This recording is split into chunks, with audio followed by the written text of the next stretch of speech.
Hello ka-organic, welcome to my vlog. So before ako magpatuloy, sa mga hindi pa nakasubscribe dyan sa ating YouTube channel, please click like and subscribe na para updated kayo sa next video ni upload ko. Thank you very much.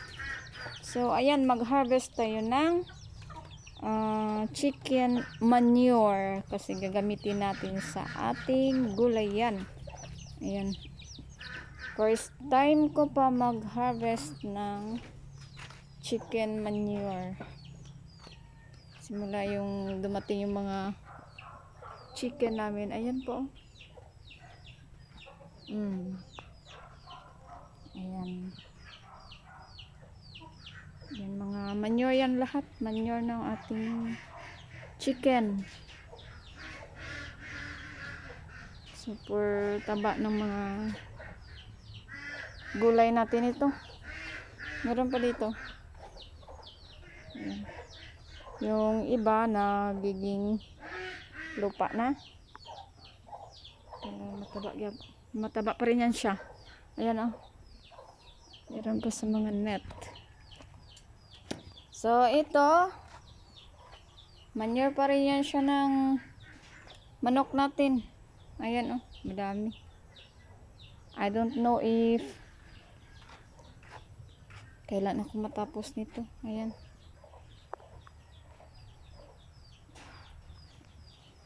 Chicken manure. Ayan o. Makapal.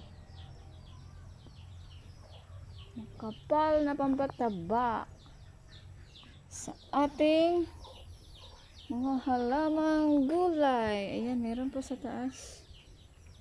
Mga manok kasi, yung iba nasa taas nagatulog. Hindi nagatulog ito sa ano nila. Yung iba hindi nagatulog dyan. Dyan nagatulog sa taas. Sa may net. Or sa may kahoy dyan.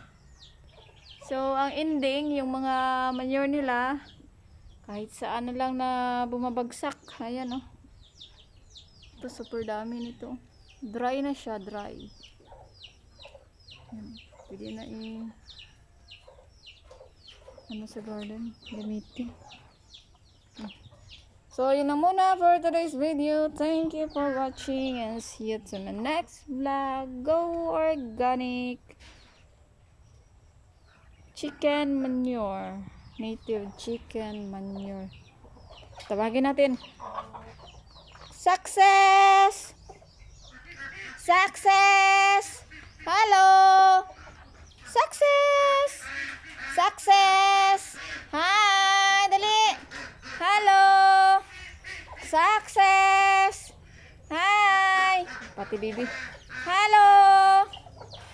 Success! Hi!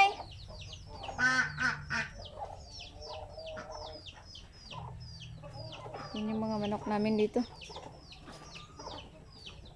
So, yung mga niyog na ano, remain ng niyog, yung ganito. Mga bunot, bukong kung sa Ilonggo pa, pang tipunon ko pa. Pang sugnod.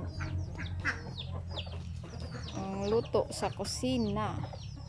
Ayan sila, yung mga ano namin, mga alagang manok, may itik din. So yun lang, see you to my next vlog. Thank you for watching. Go organic.